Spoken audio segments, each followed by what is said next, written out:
I want to apologize for wearing the hat. I just put it on because it looks cool, but we are indoors, and that's very rude of me, so I'm going to take it off. Thank you. It's a very bad thing to do. I'm going to use my bully pulpit here to take literally 2 minutes or less to just mention the Friends Group.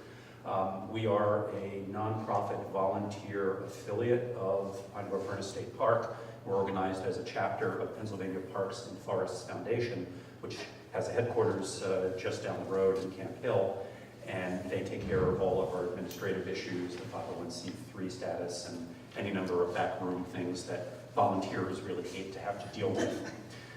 We help the state park in organizing, supporting volunteers at special days like Earth Day. We help them with special projects, like this is a natural play area next to Laurel Lake, park environmental educators spearheaded.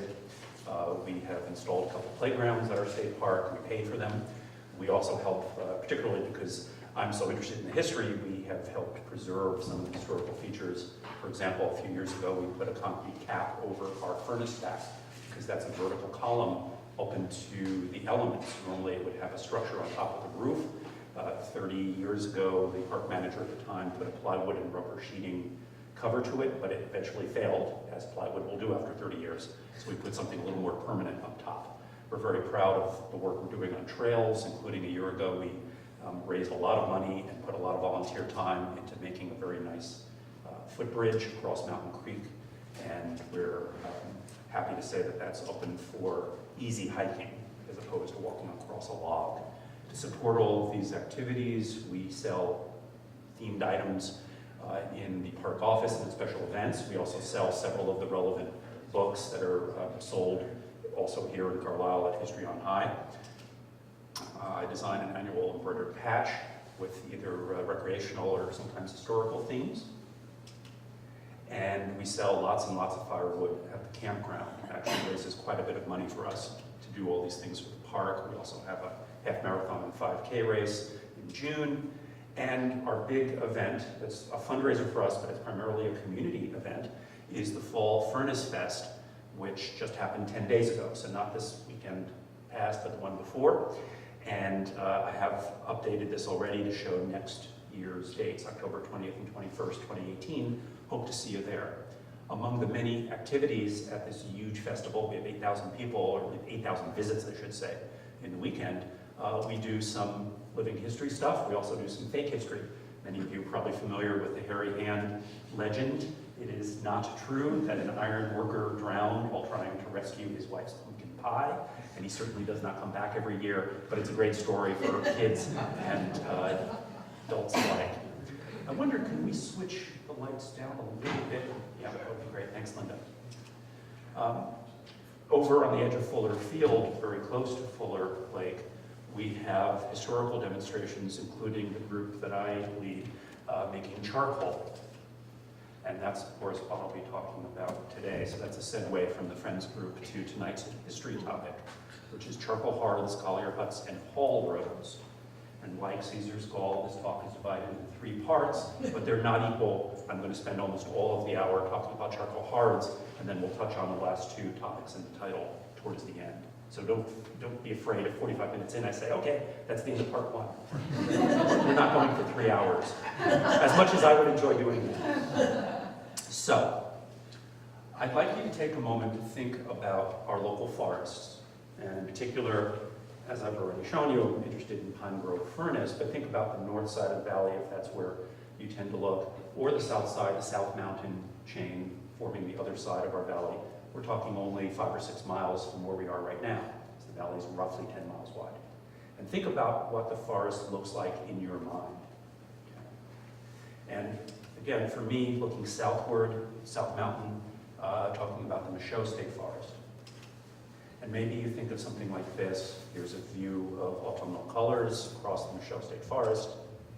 Here's the view from the Kings Gap Mansion, looking into the valley.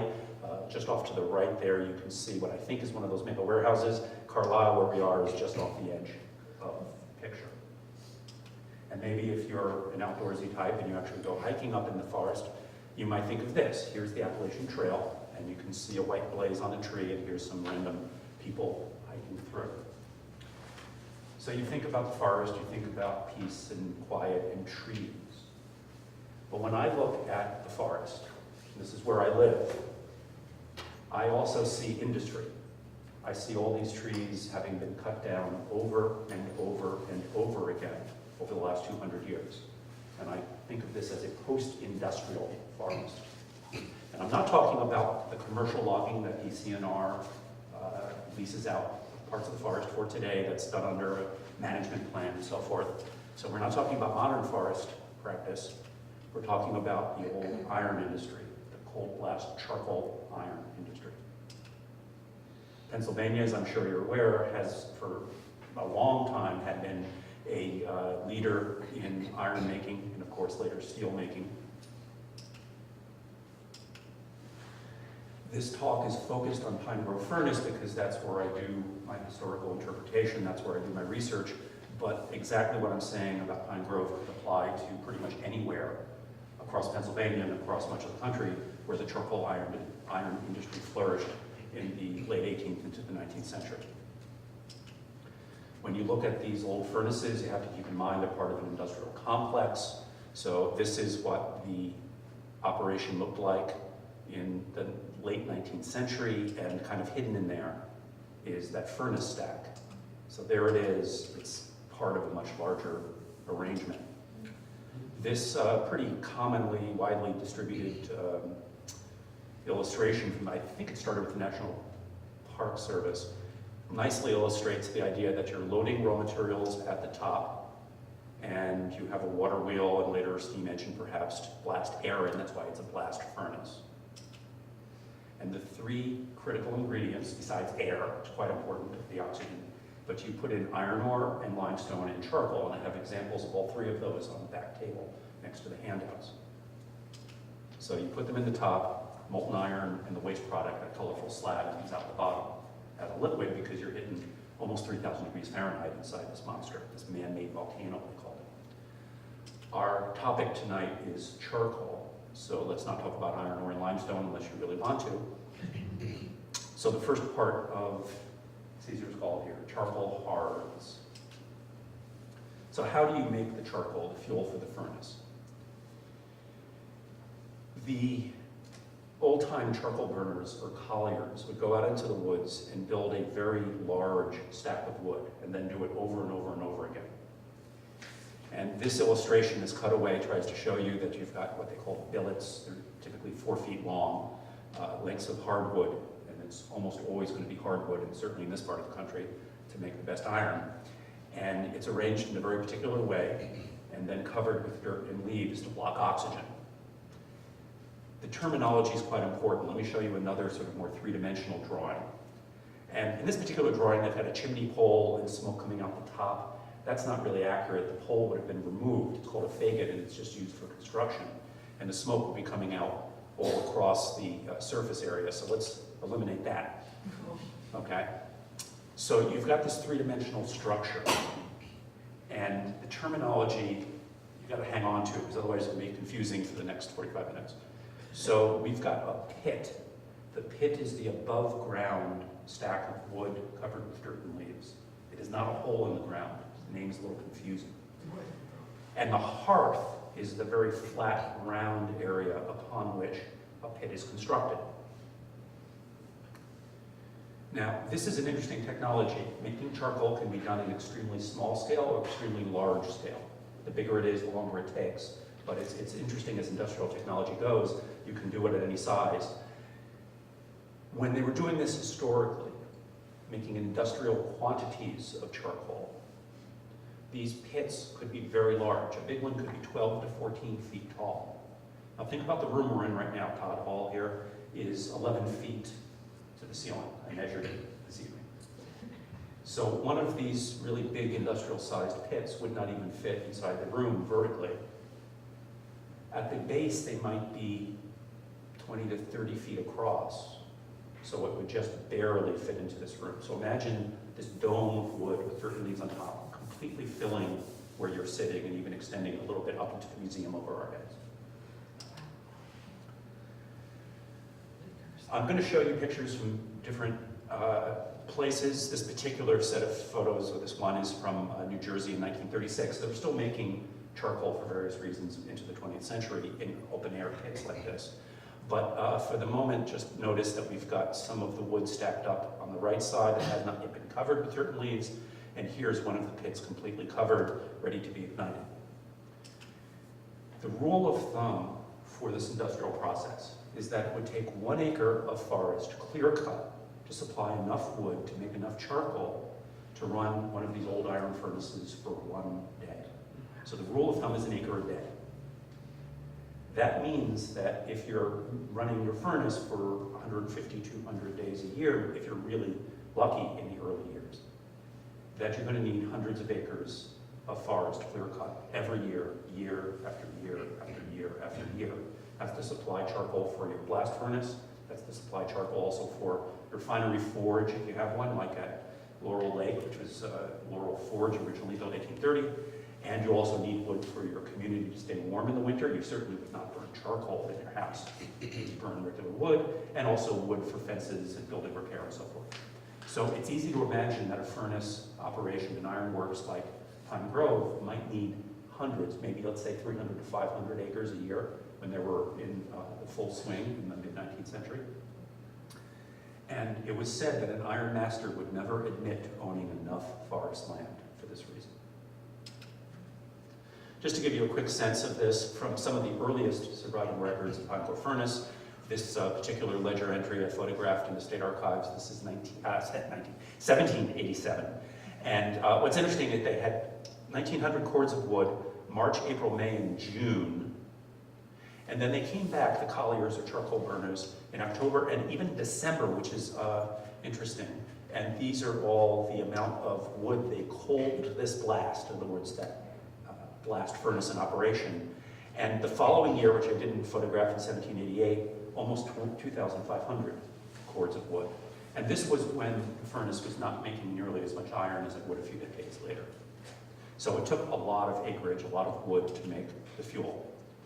The process would start in the winter, not when you had maybe a lot of snow on the ground, but when things started to get cold, up on the mountainside, you would have a veritable army of woodcutters or wood choppers, they were sometimes called. This is a seasonal occupation, and pretty much anyone would be involved. One of the rare examples of both men and women out there doing this work outside. Children, if you could swing an axe and not cut off your own leg, you were probably out there too. Whole family would be making money this way from the iron company. This was a great thing for farmers down in the valley who would be in their off-season perhaps after the harvest. You might also have some of the furnace workers themselves who weren't needed while the furnace was out of blast, as we say, it was shut down for the winter. You might even have some of these skilled colliers, the charcoal makers, making some extra money by going out in the wintertime to do this. So they're dropping all these trees, stacking them up in 4-foot lengths, and being paid by the iron company per cord. Here's a couple examples from the earliest records. We have different names, and we have someone here, John Dermott, it looks like, 97 cords, that's amazing. Here's someone else, 68 cords.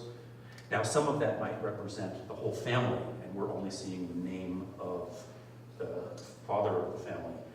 That's often a problem with these records. Women and children tend not to be recorded individually. Here's another list, and just running down that middle column, here's someone 99 cords. That's amazing. And it's possible that was just one very, very hard-working person. So they're dropping these trees. Many of the trees, especially after the first cutting, were not very large. The woods were allowed to coppice, to grow back from the stumps, and they would wait 20 or 25 years and then go back and cut the same area over again. So the trees they're cutting here, probably not much bigger around than your leg, and they would split them if necessary to the right dimensions, cut them in 4-foot lengths and stack them up. And they'd leave them outside through the winter. So they were seasoned, but not nearly as dry as you would like for your own fireplace today, or certainly not for making furniture or something like that. When the weather improved in the early spring, you would have workers go out to drag the wood over to where the charcoal was to be made. This is a modern photo from the National Park Service down in Maryland, showing a reproduction of one of these sleds, or sledges, if you will. It doesn't have runners, really, so much as it has 2 lengths of wood, you don't need snow on the ground for that to slide nicely across the leaves. And this would be hooked up maybe just to one horse or one mule and transport wood over to where it was needed. So this was hauling the billets. The billet is that 4-foot length of wood to be made into charcoal. I point out this manuscript page from 1788 because, and you'll see this again in a few minutes, it says wood haul by Negro Peter. Peter is an enslaved man in 1788. Apparently by 1790 he was freed, don't know the circumstances. And Peter appears regularly in the Pine Grove records through this era. A topic for another time is the idea that there were enslaved workers there as late as 1810. We tend to think of that as a southern thing, but there was still slavery in the iron industry in the South Mountain.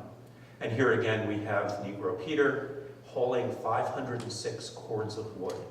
So each of those cords would have been carried probably a couple trips at a time by one of these sleds sliding across the leaves over to where the colliers needed it. So here's one of the colliers. Now I'm going to show you many photographs from a demonstration over at Hopewell Furnace in 1936. I'll tell you more about that in a few minutes. So here's one of the demonstration colliers showing you how they prepared the hearth. Remember, the hearth is that flat, round area. And he is making it very smooth, and although it looks tilted in the photograph, I'm quite sure it's perfectly flat. The billets have been dropped off by the team with the sled, and they're stacked up around the center of this whole thing, and they start building. Now, it's a little hard to follow the process from these historical photographs from this demonstration in 1936. So in a couple minutes, I'm going to show you a demonstration that was done 10 days ago by our group at Pine Grove Furnace, and hopefully this will become a little more clear. So they're building the pit. Here the pit is ready to cover. So you can see all those 4-foot lengths of wood stacked up. And this was a full-size pit, so this is easily 10, 12 feet before they put any dirt and leaves on top. Here's somewhere else, just showing again that basic shape, that sort of curving dome shape as you get to the top. Here on the far left side, they're leafing the pit. This was back at Hopewell in 1936. And also in this photograph, they started dusting the pit. I think really for the photograph, you would probably leaf the whole thing before you start doing this. So we've got dirt on top of leaves, on top of wood. Here again, they're in the process of leafing, and I'll tell you about this gentleman in a minute. And here they're doing more dusting again at Hopewell. So they're throwing shovelfuls of dirt and dust, perhaps from a previous effort to make charcoal at the same site. In this 1936 demonstration, they actually went to one of the historic hearths. And that was a preference of the Colliers. They really liked to reuse a place that had been made for making charcoal maybe 30 years earlier, because it was already flat. They'd have to remove all the vegetation. But once you've done charcoaling at a particular hearth, you generate a lot of charcoal dust and disturbed dirt that's really good for dusting the subsequent pits. To get up to the top, and this is a more recent photograph from the National Park Service, I think, they would make a really crude ladder. And the idea is you get up to the top of this thing and lift off just the top center where there's a chimney that you build, and you dump some embers from your campfire in, and that's called firing the pit.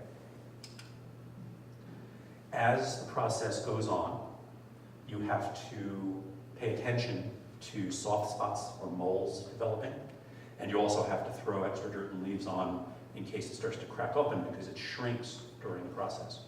Now, one of these really large pits, one that wouldn't even fit in this room, might take as long as 2 days to build and 2 weeks to convert from wood to charcoal.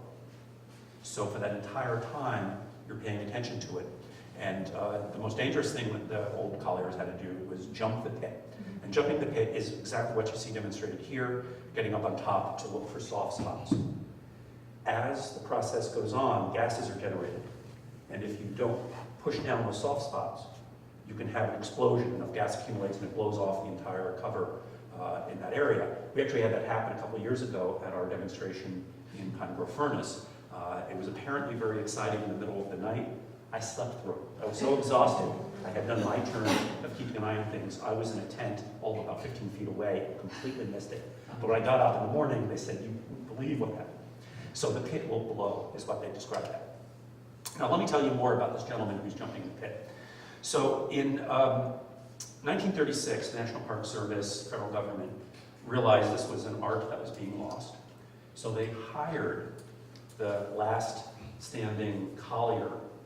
His name was Lafayette Houck, H-O-U-C-K. Not sure how to pronounce that. I've been saying Houck, I hope that's right.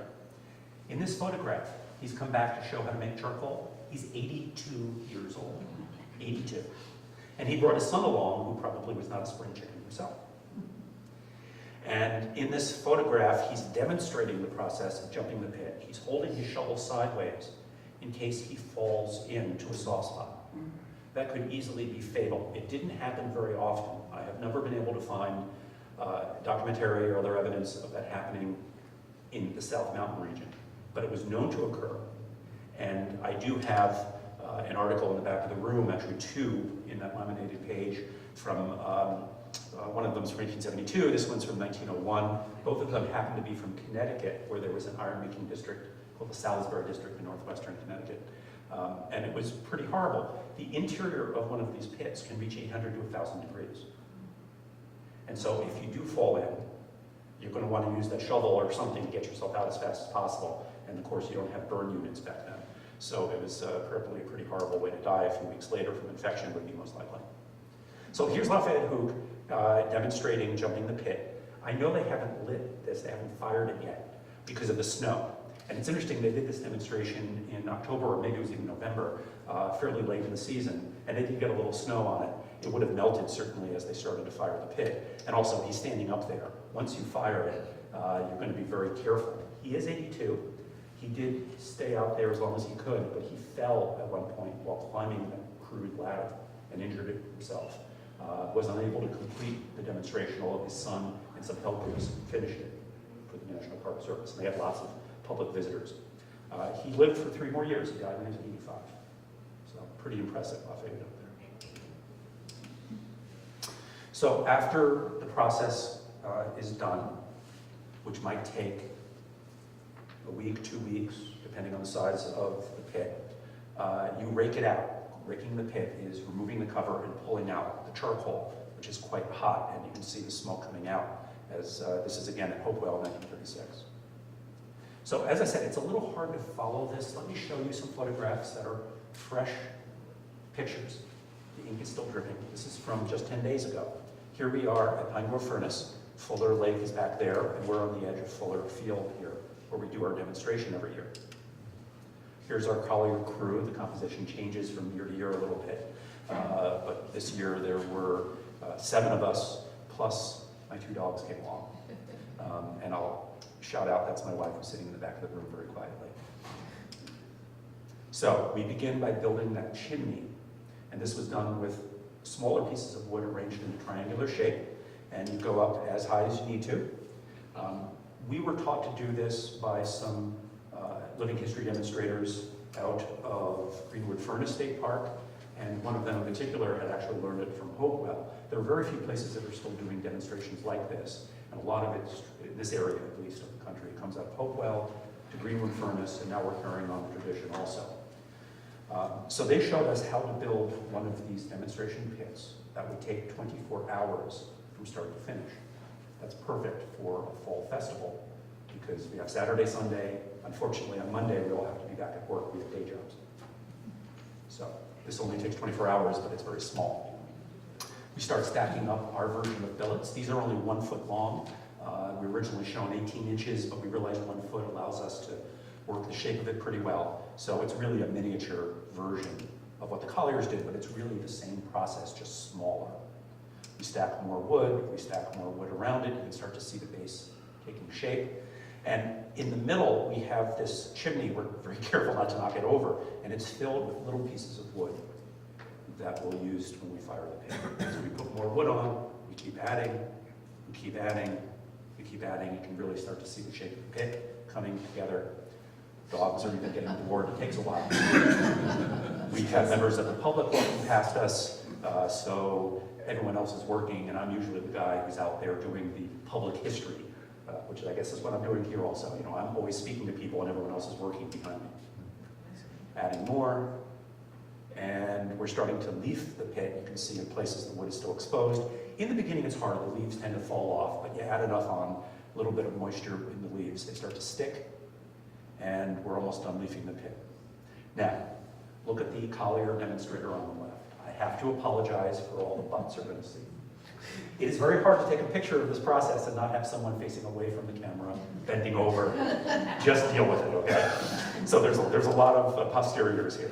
Here we are just about finished leafing the pit, and we're about to dust the pit. So dusting the pit, we're taking, in our case, we actually saved some of the charcoal and dirt from our previous demonstrations the year before and the year before that, and we start tossing it on.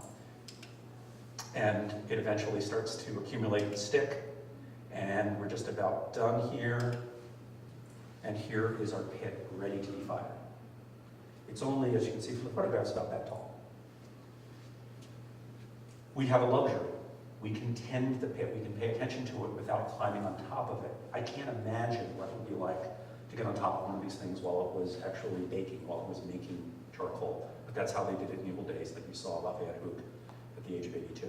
To put this in context, I do create a little outdoor museum, and we have people coming through constantly. And that's the whole idea. We're not just making charcoal, we're trying to demonstrate the whole process. This is living history. So here we are removing the top piece that's put on just to prevent dirt and leaves from falling into that chimney in the middle. We call those pieces a bridging, and we pull them off, and we have a couple shovelfuls usually of glowing embers from our campfire. This is exactly what they would have done, except standing 14 feet in the air. And we drop that in, and it catches the little pieces of wood that are in that vertical chimney. And we wait a few minutes, all it starts to smoke, and then when it's obvious that the fire has really caught, so we're just doing regular combustion at this point, now we cover the top of this thing with more dirt and leaves. We'll put the bridging pieces back on, put dirt and leaves on, and now we've got a proximate seal. It's a leaky seal. We want a little bit of oxygen to be able to get through. We need the smoke to get out. So there's the smoke. Here's one of our volunteer colliers. Alan is actually a ranger with the National Park Service, but he uses his precious vacation time to come do this with us. And he used to do this at Hopewell also. So here we are in the Fuller field doing our demonstration, and it makes lots and lots and lots of smoke. That smoke contains everything that's in a tree that is not carbon. It's noxious. It is not nearly as pleasant as a campfire that you're probably thinking of when you think of smoke and wood. So this contains methanol, it contains acetic acid, and even a little sulfuric acid. It's got tars and turpentines, and everything, again, that is not carbon. So it's leaving behind nothing but the carbon that we want to make our iron. The process using little to no oxygen is called pyrolysis. And without getting technical, let's just say that it is, according to Wikipedia, thermochemical decomposition of organic material at elevated temperatures in the absence of oxygen. Now we do have a little oxygen seeping through, either through the dirt and leaves, or we may make some vents in the bottom, actually just take the handle of the shovel and just create a hole in the bottom when needed, and that's part of the art of the process. And the idea is that we have some combustion of some of the wood that's inside, but certainly not all of it.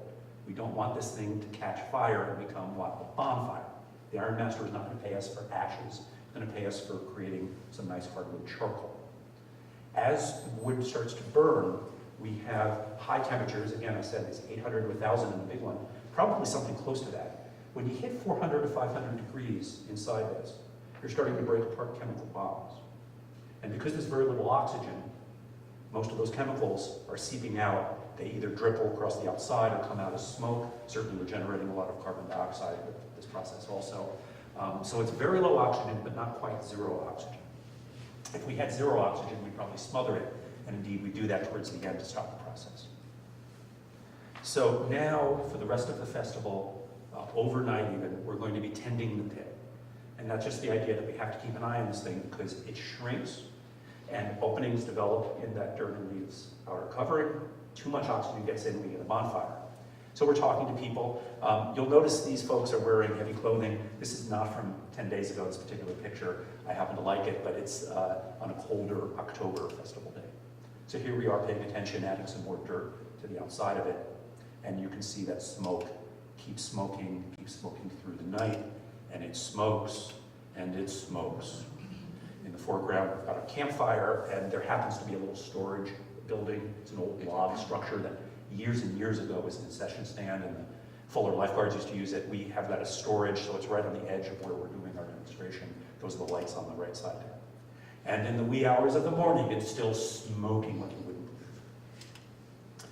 We do keep up our strength and our spirits with some nice food. Here, Diane is preparing some items in Dutch ovens, so we keep ourselves awake. We take turns, and from the edge of Fuller Lake, we can hear and see the hairy hand that usually happens at 7 p.m. on Saturday during the festival. The perspective from our Collier demo area really is about that, so we're sort of on the angle. As we tend the pit, and this is sometimes called dressing the pit, it eventually gets to the point where the line of smoke that started near the top descends slowly all the way around. And when that line of smoke hits the ground, it's called coming to foot. And when it comes to foot, that means we're pretty much ready to open it up. We've made our charcoal. So here we are raking the pit, and again, I'm very sorry for that. We're doing this all at once. It's very exciting. There's a lot of motion and flames and things happening, a lot of smoke, and we call the public over, and you see everybody is standing around watching us. In the very large industrial pits, they would do this in sections, because they couldn't possibly open up an entire 14-footer. Of course, at that point, it would probably be more like 10 feet tall, and deal with the problem of the oxygen hitting all of that fresh, hot charcoal. Some of it will start to catch fire, and you need to do something about that, or else you're going to lose it. You could have a really giant barbecue. So we have a luxury, because this is smaller, just pulling it all apart all at once. And as we do so, the public's watching, we're watching out for hot spots. And so here in the left side, you see one of our demonstrators, Brett there, is trickling water. Well, the old-time colliers would be horrified, I think, because you generally didn't use water if you were going to make charcoal for smelting at 3,000 degrees Fahrenheit inside a blast furnace. We get away with this because we're selling this at the end for people to make hamburgers and hot dogs, at maybe 400 or 500 degrees at most. If they're cooking their hot dogs at 3,000 degrees, they got a problem. So this charcoal is not intended for smelting. It does perfectly well after we wet it slightly, dries out a little bit, we can barbecue with it. And here again, we have Alan pointing out a spot that's probably somewhere back in there, some flames or threatening smoke, and here Brett is rushing over the watering can. You see the people watching this. We come back a day or two later when it's cool, and we have a moment after work and bag it all up. This year, we were record-setting for us, for our little demonstration, we made 315 pounds, which is considerably more than we normally make. I like to think that we've actually started to learn something about the process, but let's call ourselves advanced beginners. One of the ways the old-time colliers would have known we were beginners, we were novices, is because we're just too clean.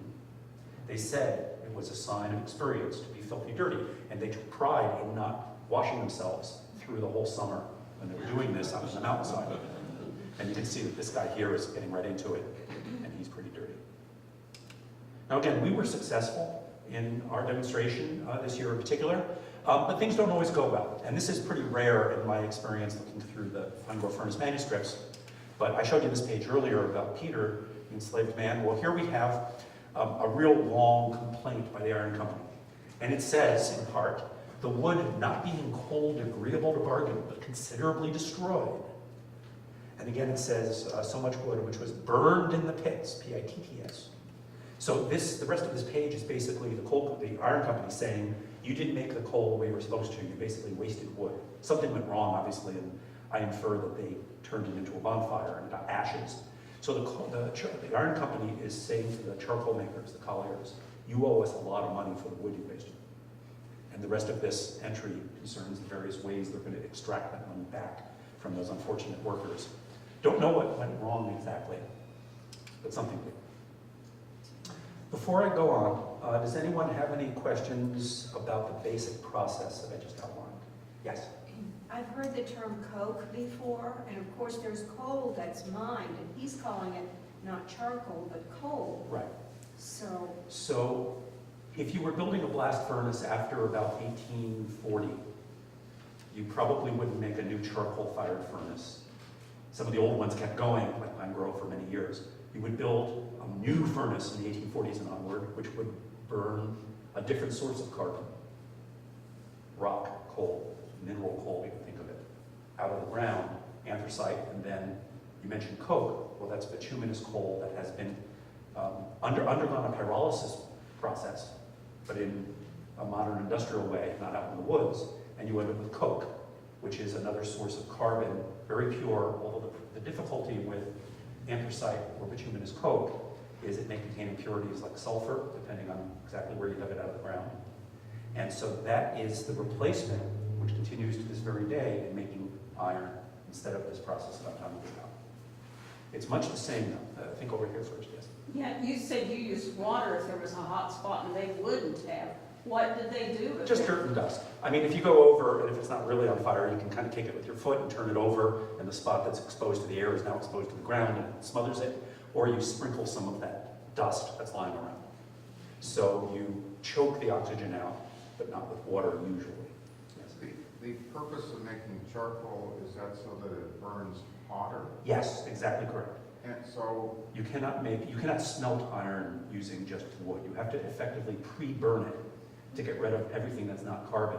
Pure carbon with oxygen gets really hot inside of blast when furnace. did they discover that?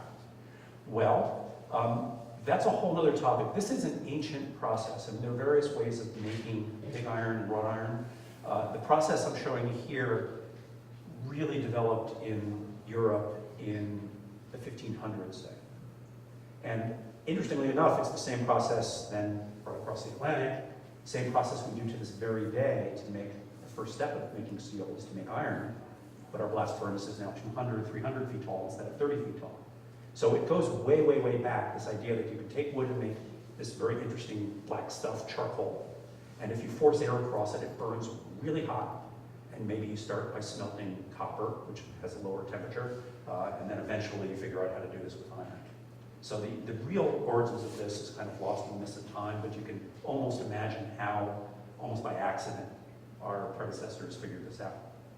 But your main point is correct. So the idea of making charcoal is to have a pure carbon fuel that burns really, really, really hot up to that 3,000 degrees I mentioned inside a blast furnace. Okay. The difference now, to get to the first question, is instead of using wood charcoal, we use a different form, not charred coal, but coal that's already pre-charred by geology, if you want to call it that.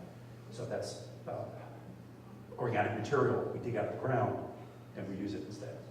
And again, this is the same thing. A modern blast furnace is doing this, but not with beautiful charcoal. Okay. So I've been talking about a single process, a single charcoal hearth in a single pit.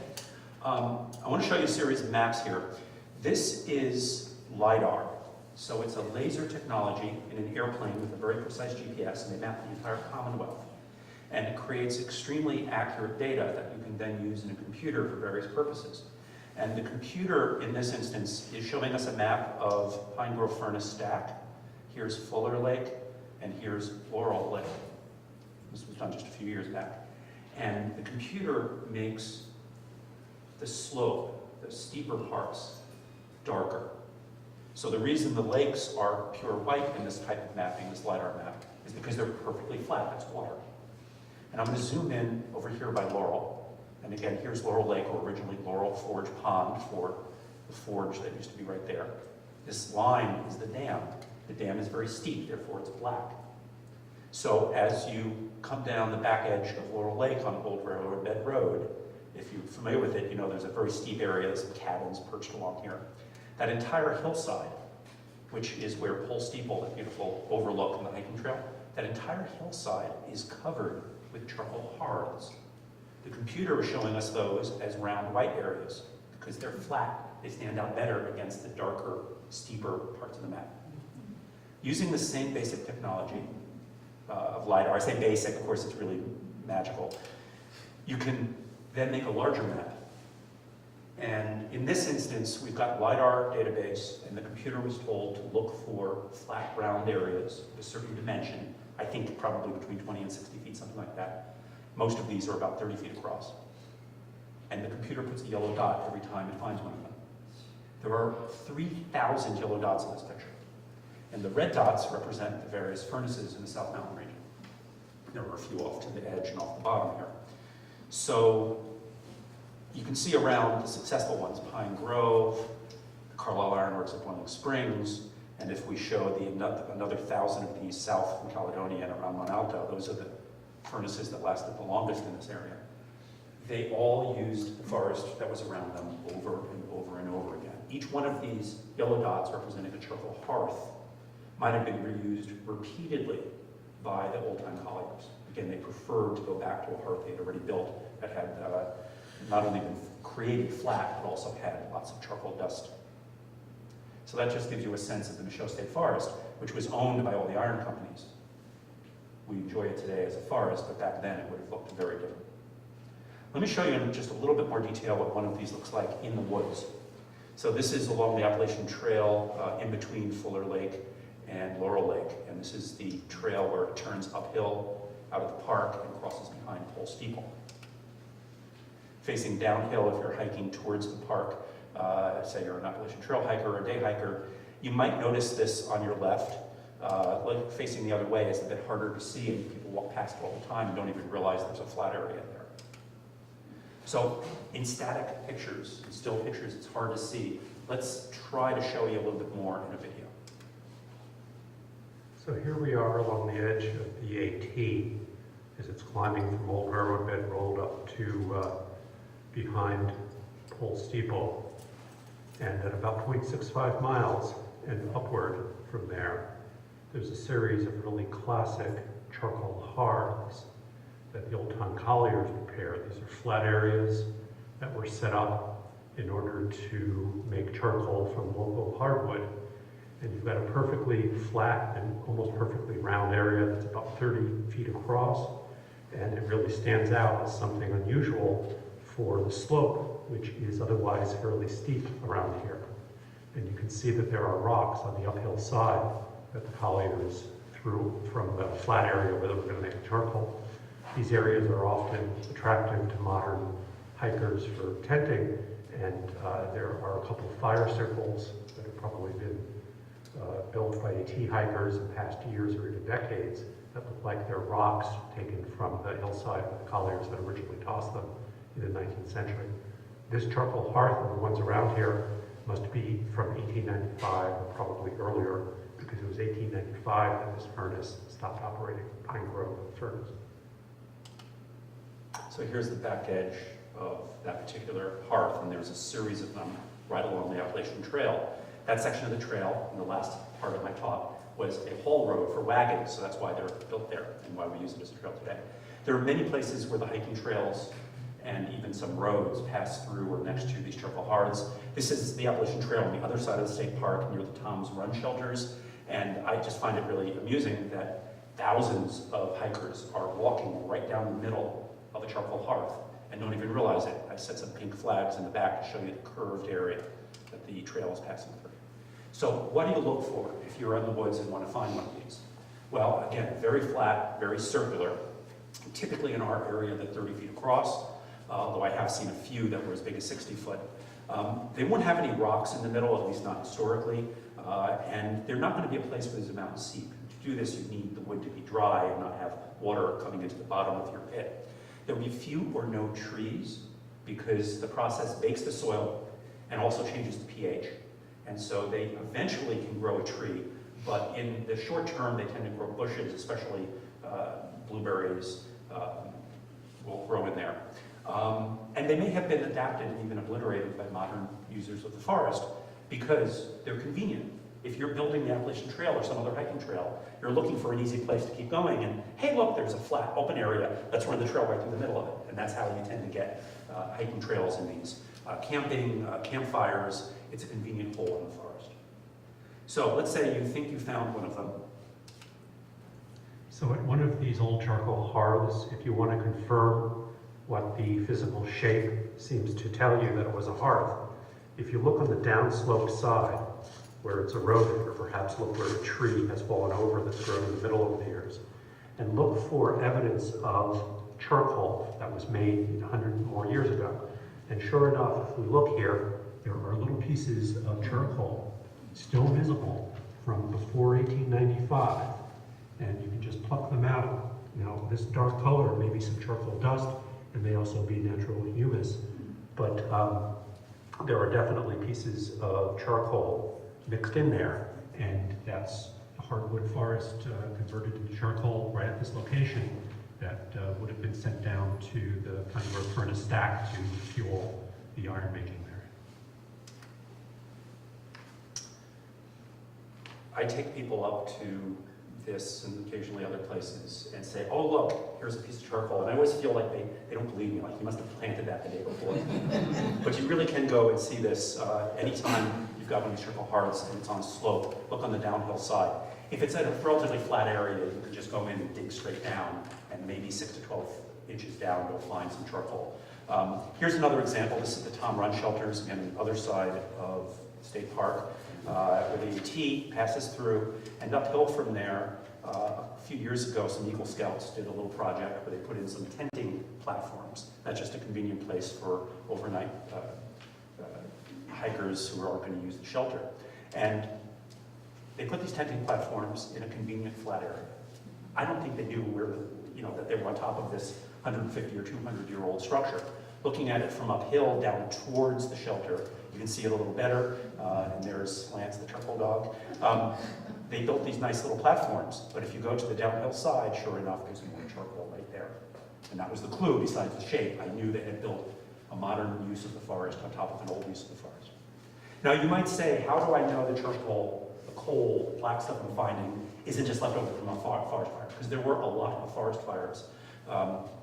And the answer is that you can look where you have a charcoal hearth and then go somewhere else. Now, I've written about at least some of these fires in an article in Society Journal in 2012. There were quite a few of them. It's a little shocking how widespread these fires were in the late 19th century and early 20th. But if you think you're a charcoal hearth, but you're not sure, just walk 10 yards in any direction, dig down, and you probably will not find charcoal. And that will confirm that you're in a special place. So I've been talking about process, not people. And again, I promise that these last two sections of the talk are much shorter. So, Collier Huts. Now again, Colliers are the charcoal makers or charcoal burners.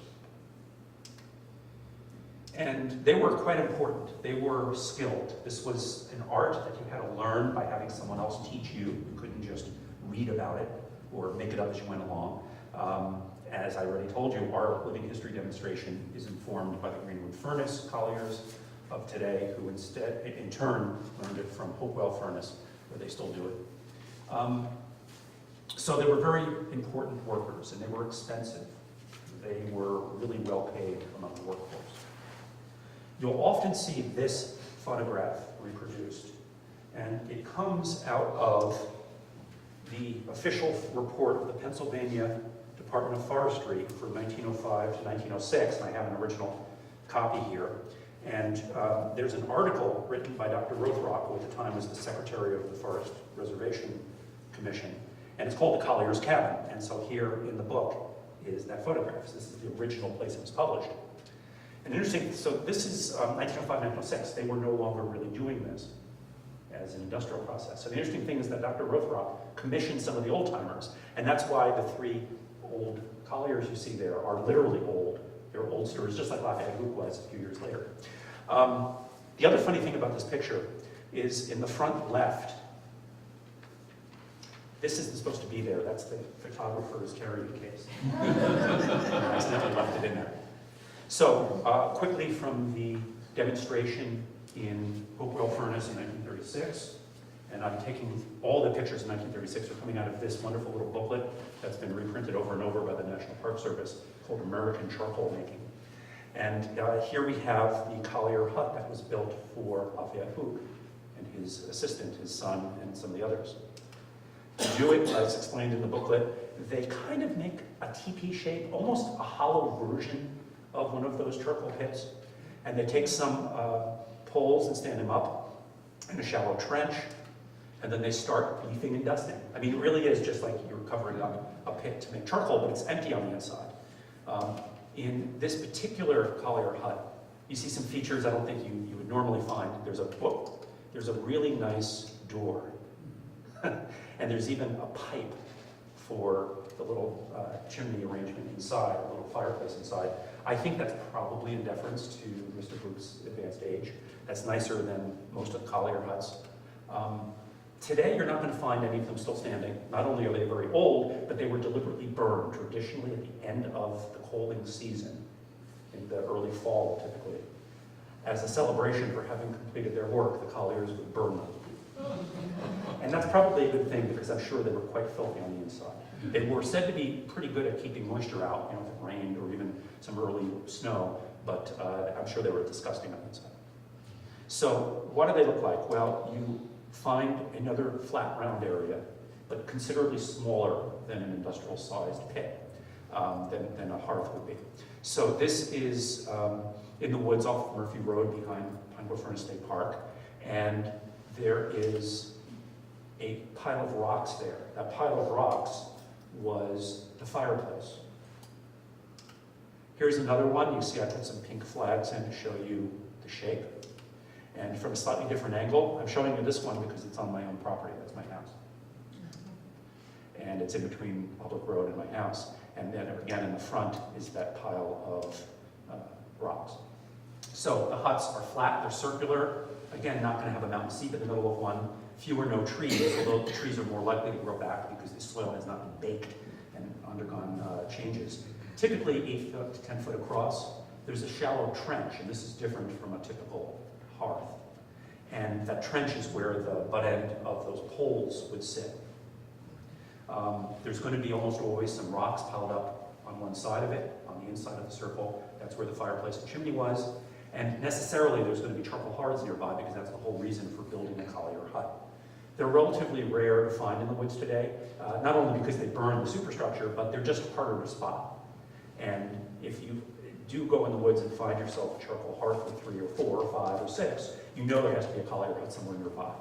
Typically the Colliers might run anywhere from 6 to 9 pits from the same hut. So that's their coaling location for the season. And they build one, light it, and work their way around. And again, each one could take a couple weeks from start to finish. One last thing just to show you the arrangement. Here's my house again. Here's High Mountain Road where we live. It just turns out, I had no idea when we bought the property and built our house. It turns out that part of our driveway was a whole road. And here are the locations of the charcoal hearths. This one has a question mark because at the time we didn't realize it. That's where we put our septic system for our house. And there may be one more in the woods over here, but that's that charcoal hut I showed you a couple slides back. Okay, last topic to finish off the evening, hole rows. So you've made your charcoal, but the whole point of this is to bring it down to the furnace. So how do you do that? You use a very large wagon, Teamster's wagon. Think about a Conestoga wagon, like we imagine with the billowing cover, but without that cover, and it's really a working, probably pretty filthy wagon, although the Teamsters traditionally would paint them blues and reds were pretty common. So here's a great photograph of Teamsters wagons in front of Pine Grove Furnace. Here's the paymasters. Here's what's now the general store that was in the stables. And there's an interesting building off to the right here that's no longer present. Now, this photograph is taken just next to the furnace stack. So the photographer's right shoulder was practically hitting the furnace stack. And here's the detail. This large building was the coal barn, coal house. This is where the charcoal was taken from the hillsides. And it would be rushed down in there before it got wet and dumped in there. And they had to pay attention because it was still quite warm. We didn't want it to absorb moisture from the air. The Teamsters were the ones who loaded. So the Colliers would take a basket like the one I have in the back of the room, and they would put charcoal in it, and then hand it to the Teamster, or his assistant, who would then put it in. Because occasionally the charcoal would catch fire as you were driving it down to the furnace area. And the Collier did not want to be responsible for destroying the wagon. So it was up to the Teamster to say, this one's too hot, I'm not taking it yet, and put that load back on the ground. And the Teamsters, for example, here we have a man standing here, here's someone sitting on one of the 6 mules, and there are 3 boys I estimate, probably 10 or 12 or something like that. They're probably learning the trade from their father. And of course, there's no handrails, and they're, 10, 15 feet off the ground. So those mules, I imagine, tend to move slow and steady. If the wagon behind you is on fire, I would bet you the mules move a little quicker. If at all possible, if this rare occurrence, when they caught fire, they'd find a stream and drive into it and use the water to put off the fire, put out the fire. That would unfortunately ruin the coal for that particular load, but at least they'd save the wagon. If that wasn't possible, they might just dump it in the forest, pull out the bottom boards that were used for emptying the wagon, and just lose the load right in the middle of the haul. Here's another photograph from Pine Grove Furnace. This is actually Laurel Forge, 2 miles away, part of the ironworks. And we see another one of these wagons completely loaded with fresh charcoal being brought into the charcoal storage barn down there at the finery forge. So how do they go back and forth between the Collier area, Hearth, where they made the charcoal? Well, if you walk through the woods almost everywhere across South Mountain, you're going to find this curious phenomenon that you're on a trail and the ground on both sides of you is high, maybe as high as your shoulders. Okay? That's a sunken road or a sunken lane.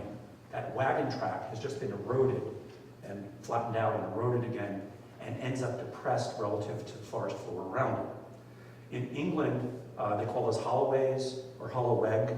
It's an old English term for this. Some of them in England, I'm told, will be 20 feet deep that go back to Roman times. It's also called a harrowed path, a chemin creux in French. So this phenomenon is well known, and around the Michaud State Forest, you see it all over the place. Here's the Buck Ridge Trail, just outside of Pine Grove Furnace, and again, you see that the forest on either side is definitely higher than the trail itself. So I know that this was originally a haul road for one of those big teamster wagons. And finally, here is High Mountain Road. This is right by my driveway. And to the great regret of the road crew, because it's hard to maintain roads when you have water channeled down the middle, here is the surface of the forest on either side, level. And then you've got this depressed area for many parts of High Mountain Road. And this is because this was originally the Shippensburg Road between Pine Grove Furnace and getting all the way down to Shippensburg. So it was a haul road for a couple hundred years before Diane and I moved in. So what do you look for? If you're in the woods and you think you're on one of these haul roads, you probably are, you're walking on it. It's a long, often very straight path through the woods. If there is a turn, it's often quite sharp because you're moving slowly with that loaded wagon, and mules or horses can turn pretty tightly. Today, we have a road like Horse Killer Road, as an example. Very sharp turns, even at 20 or 30 miles an hour in a modern car, it feels way tight. Why did they build a road like this? These tight switchbacks is because it's not meant for automobiles, it's meant for a slow-moving teamster's wagon. And again, as I've told you, they're often sunken compared to the forest floor around them. A lot of places are only 8 or 10 feet wide, just barely wide enough for one of these wagons to get through, because it was probably pretty much one-way traffic. Wagon goes up there, collects the charcoal, turns around, comes back down, so you need a two-lane system in many places. If there are charcoal hearths along there, they're going to be typically on the uphill side. Can anyone guess why that is? Easier to load the wagon. Yes, easier to load the wagon. Almost always they're on the uphill side if it is sloping, because the wagon itself is many feet off the ground, so it's just a little bit easier.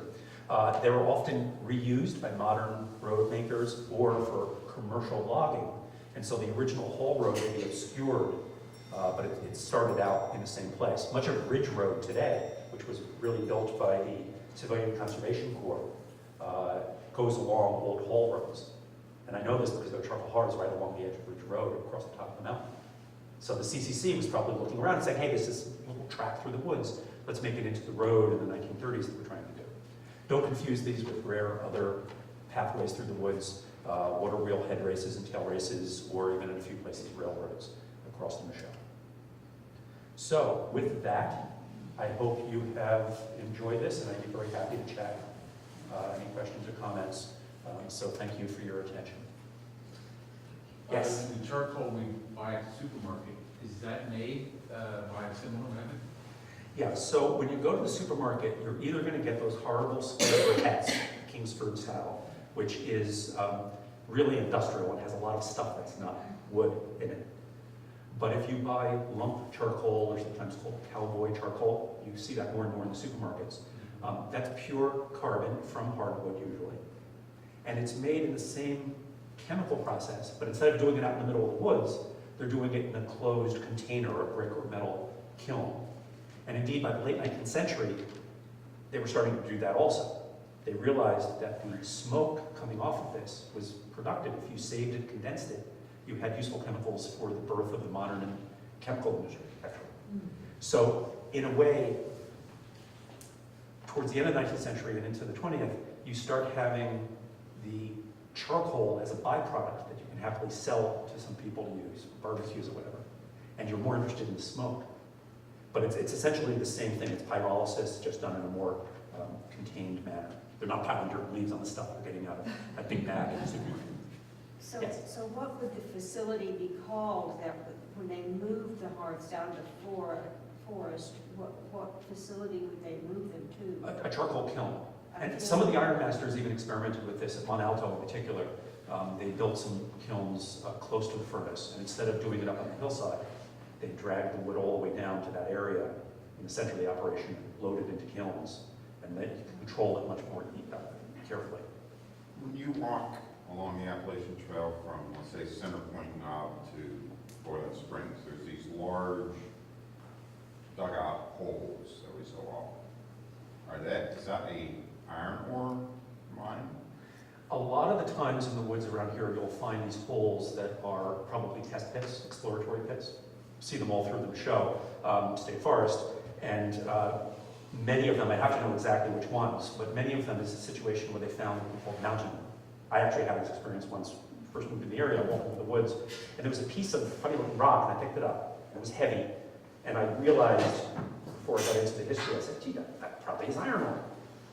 And sometimes there'll be a piece lying there. Now, if you're looking for new iron ore deposits, you're going to get a bunch of guys in shovels, start digging like crazy, and see if it extends down, and maybe you'll have the next, fuller ore pit, now Fuller Lake. Most of them didn't work out. So all you're finding is a test pit that maybe one day's worth of work or something like that. This is slightly off, but the railroad that went from Pine Grove Furnace down to Mount Holly or whatever, it was a bike path, and then Philip blocked it years ago. Is there any chance of that's ever changing? Way outside tonight's topic, it would be nice. All I'll say is it would be nice. There was some talk a few years ago about routing it further into what's still in the show state forest and not private property. So yeah, you used to be able to take a biker hiker all the way from Fuller, the furnace area past Fuller Lake, past Laurel Lake, and continue. And yes, it got blocked by a property owner who didn't want the public walking right through his cabin there. That's the pathway, nice and flat, of the South Mountain Railroad and its successors. So it's nice and flat because it used to be a haul road for locomotives, if you will, instead of for wagons. Yeah, it's unfortunate it can only go a little bit past Laurel and your block. There's no attempt to change that. We'll talk offline. There's a newspaper article about 5 years ago that covers some of this. If you were the iron master and you had 1,000 acres to cut, and we were all the cutters, how did you determine, did I cut 1 acre, did I get 10 acres? So How did they- how are you going to pay your army of wood choppers in Yeah, wintertime? By the cord. So you've got a wood boss. Actually, if you know the name Leaper, L-E-E-P-E-R, is used in roadways and other things in that area. Daniel Leaper was one of the last wood bosses for Pine Grove Furnace. So the wood boss goes up there and says, okay, where's the stuff you cut? And you proudly show him off your 4-foot length billets stacked up in a cord, just like you buy a cord of wood today. Right. The wood boss would know the tricks though, because maybe you surrounded a tree stump so you had a little less wood in there, or you had some hollow spots. So the wood boss would be aware of the tricks, but you're just being paid by the cord the same way you pay someone today for firewood by the cord. Yes, ma'am. With all the smoke and the fumes and everything that are coming off, did a lot of the colliers die young from wet diseases, or is there any research or anything about that? Interesting question about the health of the workers. Let's forget about the blast furnace workers.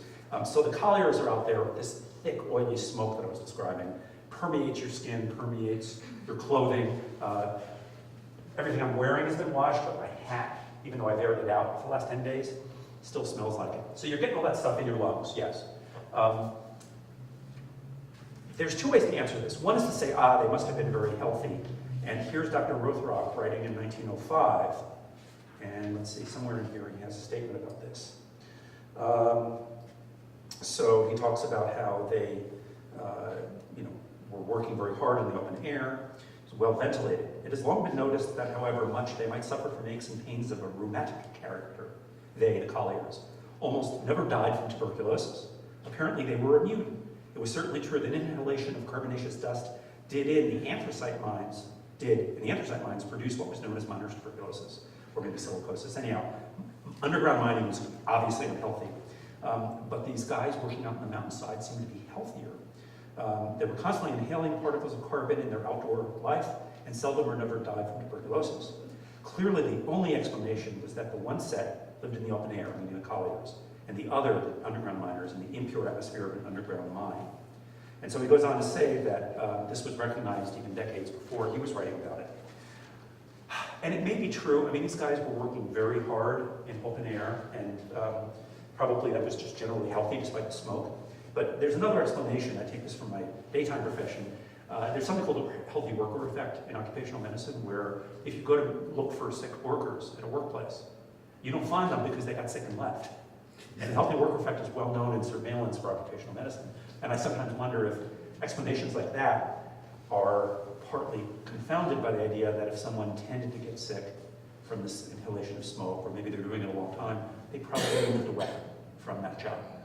Now, Lafayette Hook, I showed you, he was 82 years old. He's still pretty hale and hearty doing that. He lived to be 85 years old, and he was obviously inhaling that his entire working life. Maybe he was an exception, or maybe just all that exercise can overcome even the worst industrial smoke, even in the outdoors. So it's an interesting question, yes.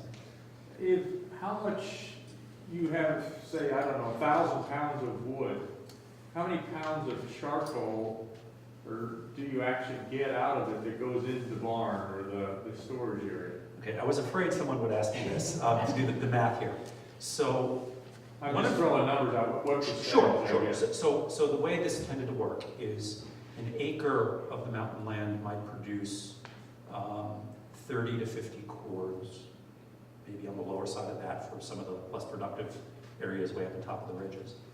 And 30 to 50 cords of wood, and you can all imagine, I hope, how much firewood we're talking about from modern dimensions. It's the same thing, 4 by 8. If you then pile that up into one of these really big 14 feet tall pits, you're going to get maybe 800 to 1,000 bushels of charcoal out of it. And it was standardized in different weights at different places, but by the end of the 19th century, the American Charcoal Ironworkers group came up with, I believe it was 18 pounds per bushel. So a bushel basket holding 18 pounds, which is fairly light for each piece. It's not very dense, so it's one big scoop, like a basket back there. That would be out of 30 to 50 cords, making 800 to 1,000 bushels. That's maybe 8 tons of charcoal from one of these really big ones. So put that, and then how your Teamster's wagon is going to haul that away. That's easily 5 or 6 trips, depending on how far the mules have to haul it up and down the mountain to get down to the furnace. So does that sort of answer this volume quantity question?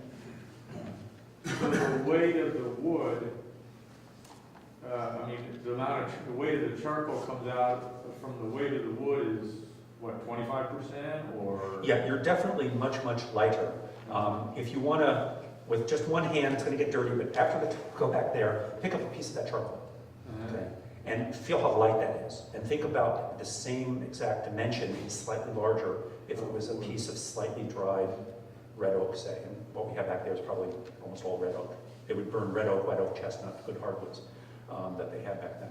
So yes, you're losing an enormous amount of weight. Much of it is moisture. A lot of it's the other chemicals that make a tree a tree. All you've got is that very low density, very porous carbon. So if that's what you mean per weight of wood, you're losing the vast majority of it in that thick oily smoke. Yeah, okay, that answers. Yes, sir. On the map that you have as a handout, you show 7 furnaces. Which is the oldest, and when did they stop? So put the map up here, let's try this. Okay, so the first one, going back to, I guess, Richard, was 1762 for the Carlisle Ironworks in Boiling Springs. That's really the first one. Mount Holly and Pine Grove were a little bit later. The origins of both of them are still murky. I think the official years that we use are too early. Let's say Pine Grove was during the American Revolution, maybe as late as 1781. Mount Holly was, I think, just after that. And those are going to be the earliest ones. Several of the ones on the map here were not necessarily very successful, but they're all through the 19th century. So the earliest is Carlisle Ironworks. That's where Father Michael Egge, not the son, Peter Egge, who was at Pine Grove. That's where Michael Egge had his home base. He purchased it after it had already been in operation for several decades. The Egge name is, a big name in iron making around here. Does that get to what you're Yeah, asking? and when roughly the last years that they were making iron? Okay. Well, Pine Grove Furnace was one of the very last ones. They shut down for the last time. They went out of blast in April of 1895. So they were making iron for something over a century, just a few years here and there. These furnaces would sometimes shut down for economic reasons. Pine Grove was out of blast for almost 4 years in the mid-19th century after the Civil War. Caledonia famously shut down in 1863 because the Confederates, they did try to restart it, but not successfully, really. Monalto kept going until, I think, the 1880s. It was a few years before Pine Grove.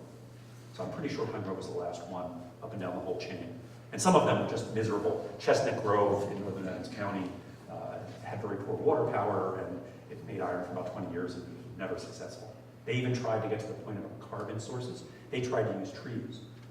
They tried to use just cubes of kiln-dried wood instead of making charcoal to save money, and it really never worked well. They didn't own enough land. So of these, the ones that were most successful owned lots of land.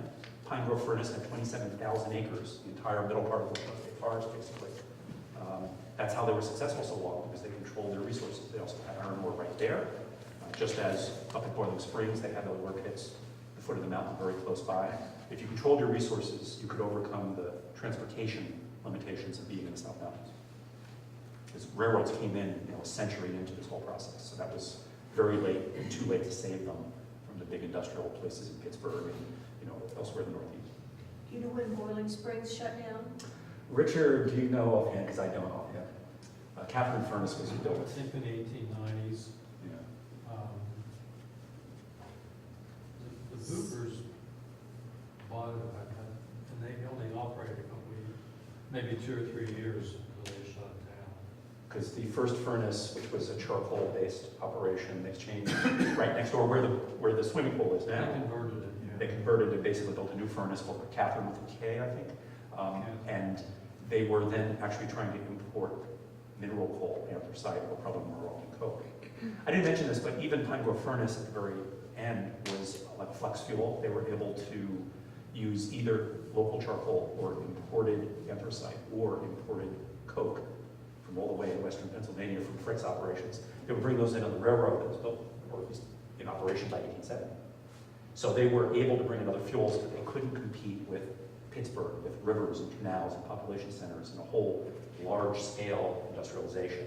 This was like handcrafted goat cheese by comparison.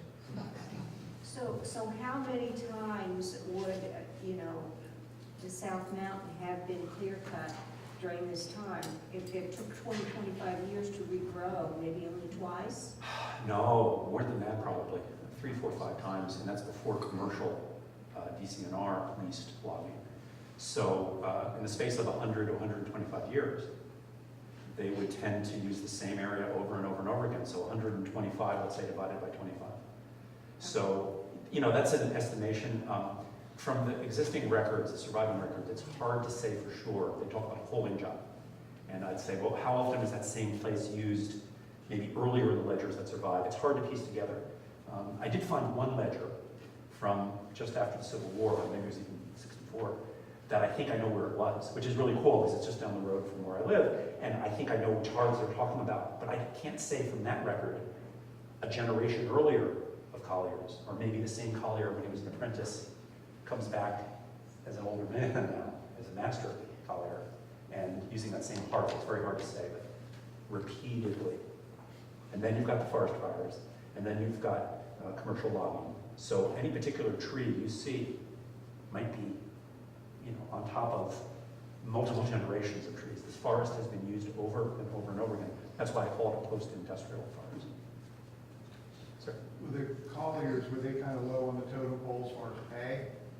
And was there, if you were a Collier, would you want to work your way up to a Teamster or to another, or is that kind of? No, it was a skill that was very sought after by the ironmasters, and I doubt that many Colliers wanted to become Teamsters or vice versa. Colliers, because of that skill, were very well paid. In just maybe 4 or 6 months working in the forest, might make as much as a blast furnace worker down in the furnace area who was working a lot longer. So they were very well paid. In fact, that's one of the problems for the ironmaster, is that skilled labor costs more. So even though they maybe owned their own forest near the furnace, it eventually became cheaper to bring in loads of anthracite or coke from 100 miles away on a railroad. And then you're having other workers paid differently by someone else. Colliers were well paid. The problem is they lived up on the mountainside and got filthy dirty. And maybe they were healthy, maybe not. But those Colliers were considered pretty wild, dirty mountain men. So they were looked down on socially, but in terms of financials, they were well. Yes? Were a lot of them married, or were they just bachelors that, like you say, were these wild mountain men? Did they have families? They certainly had families. I can't give you a statistic. I think that's the kind of work I don't have patience for, to go through records and try to figure that out. But certainly they had families. They might be relatively close to home if they're working like the video hearth I'm showing you. That's really close to the central community around the furnace. They could probably go home occasionally. Things were under control. Maybe they'd leave a couple of guys watching things. I'm gonna go home for the night. I bet they took a bath when they got home. Bet their wife made them take a bath. But oftentimes they might be much further out, and they could be 10 or 12 miles away. And it would be a lot harder for them to abandon, even for just a night or two, to ride back with the teamster's wagon and come back again. So they probably were staying out there for weeks and months at a time. If they had a family, well, that was just the way things were. They'd see them at the end of the coaling season. Yes, sir? The iron furnace, the Cumberland, where's that at? The Cumberland furnace at the very upper edge of this map, that is now Huntsdale Fish Hatchery. That's where Schaefer Road is. If you pay attention to Pine Road, it goes up a small hill. So that's on the northeast side between Schaefer Road and Pine Road. And that hill is what facilitated loading that furnace from the top. You will almost always put these furnaces up against the hillside or furnace bank in order to make it easier to load those 3 raw ingredients in the top. There's no trace of it left, but it's roughly where Huntsdale Fish Hatchery is today. Yes? The leaves that were on the wood, they would not burn then? They'd sealed off, they put the dirt on top, but the leaves really weren't burning then until very end of the process? They would start to, as the process, remember we light it from the top, and as it spreads down and out into this increasing mass of that hemisphere of wood, that pit, the leaves do start to combust under the dirt, and you can tell that's happening during our demonstration as the line of smoke slowly descends. You see those leaves popping up through the dirt itself starts to bake, and you have occasionally little droplets almost of chemicals coming out from the wood. So the leaves do themselves eventually combust. When we pull it apart, Diane, it seems to me we're mostly getting dirt and dust, not so much leaves anymore. But by the time we're raking out, after our 24-hour demonstration, right, the leaves are basically gone. They've burned up. So. Anyone else? Wow, you've had a lot of patience this evening to sit through an hour and 20 minutes of this. So if anyone has any other comments or questions, I'd be happy to take it. Otherwise, we do have one more customer answer. Did the forest, did they replant it all, or did this just naturally grow back? They basically let it grow back on its own. I mentioned coppicing, so that's a lot of trees, chestnuts and oaks do this. If you cut a stump and just leave it there, the surviving roots in the stump will grow sprouts, basically. And those coppiced trees will start to get big, clustered tightly together. Again, the forest would not have been like the forest we're used to seeing today. And you could come back and cut that, it would be conveniently sized. So they basically relied on coppicing. They didn't often have that idea of leaving a few good trees in the middle of each section. Maybe they did that later in the 19th century. I've seen discussions, recordings of the American Charcoal Workers Association and other groups mentioning the fact that they were unfairly blamed for deforesting Pennsylvania.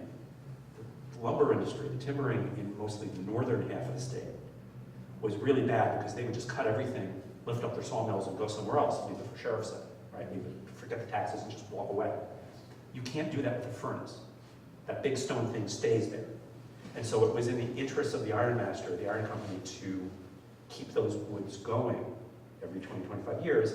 But again, it would be very different than what we think of a forest today. But this was really before modern forestry came in.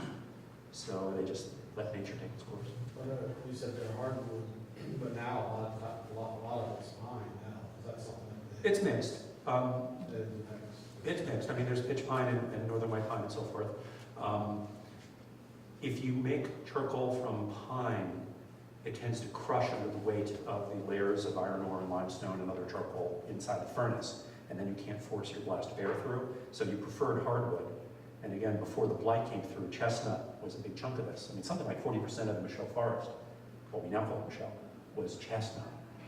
So mixed hardwood forest with pines in places. It hurts to think about them cutting down those beautiful chestnuts and just burning them into charcoal and then in the smelting. So, okay. Thank you very much for your attention. I appreciate it.